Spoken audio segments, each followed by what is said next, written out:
श्री कृष्ण गोविंद हरे मुरारे नाथ नारायण वासुदेव। जय श्री हरि। प्रिय भक्तों, आज की वीडियो में हम रसपान करेंगे बैसाख मास के पंचम अध्याय का। नारद जी कहने लगे, हे राजन, बैसाख मास सब धर्मों में, सब प्रकार के वर्षों, सब महीनों में से और सब दानों में से अधिक क्यों है? हे महाप्राज्ञ, अब मैं आपके सामने कहता हूँ, ध्यान से सुनो। जब सब युगों का अंत होता है तब सब देवताओं के राजा शेषशाही विष्णु भगवान संपूर्ण लोक जीवों को अपने उदर में समेट समुद्र में शयन करते हैं और योग माया के प्रताप से अनेक एकता को प्राप्त होते हैं एवं एक निमेष व्यतीत होने पर वेद प्रार्थना करके भगवान को जगाते हैं। तब भगवान ने अपने उदर में स्थित जीवों की रक्षा की और उन्हें अपने कर्मों का फल देने के लिए सृष्टि रचने का मन में विचार किया।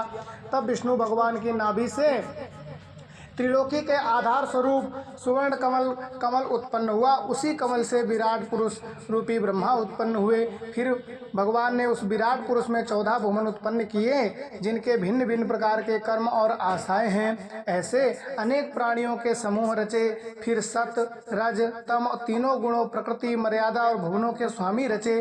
तत्पश्चात वर्णाश्रम के विभाग करके धर्म की कल्पना करते हुए चारों वेद, तंत्र, स्मृति, पुराण, इतिहास रचकर धर्म की रक्षा निमित्त इनके प्रवर्तक ऋषि प्रकट किए। इन ऋषियों ने अलग अलग वर्णों के लिए अलग अलग धर्म प्रवर्त कर उन पर संपूर्ण प्रजा श्रद्धा करने लगी। संपूर्ण प्रजा अपने अपने आश्रमोचित धर्मों प्रवर्त है या नहीं है, यह देखने के लिए साक्षात अविनाशी सर्वंतर्यामी भगवान डर दिखाने और परीक्षा के लिए निमित्त आए।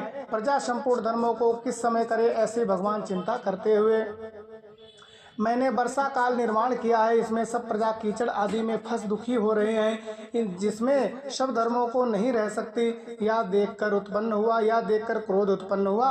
मन प्रसन्न नहीं, मेरे देखते कोई दुख नहीं पाए, अतएव उन्हें देख शरत काल में सब खेती में लग गए। इससे पूर्ण रीति से धर्म नहीं कर सकते।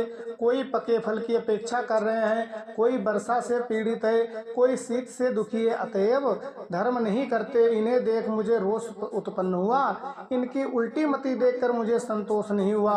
हेमंत ऋतु में सर्दी के मारे कोई प्रातः काल नहीं उठता, सूर्योदय से पहले न उठते देख मुझे क्रोध उत्पन्न हुआ।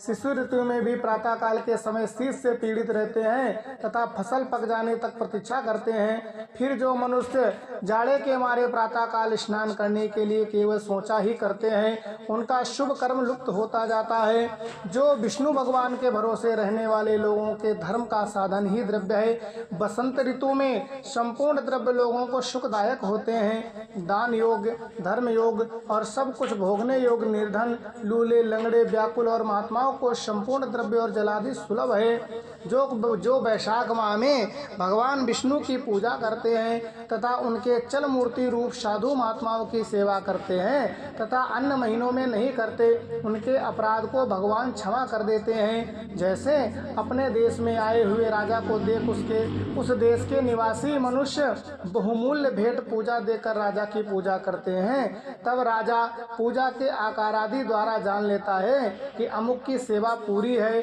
अमुक की नहीं है। जो पूजा अधिक हो तो प्रसन्न होकर निश्चय ही उसे मनोवांछित फल देते हैं और जिनकी पूजा सेवा ठीक नहीं है उन्हें दंड देते हैं। ऐसे ही विष्णु भगवान बैसाख माह में जो अच्छी रीति से पूजा करते हैं उन्हें मनवांछित फल देते हैं और जो नहीं करते उनके घनादि को हर लेते हैं। धर्म के रक्षक देव शरण सारंग पाणी भगवान विष्णु इस माह में प्राणी की परीक्षा करते हैं, इसलिए यह महीना सबसे उत्तम है। जय श्रीमन्नारायण। इति स्कंद पुराणे वैशाख महात्म्ये नारद अम्बरीश संवादे निरूपणम पंचमो अध्याय। बोलिए श्री लक्ष्मी नारायण भगवान की जय हो।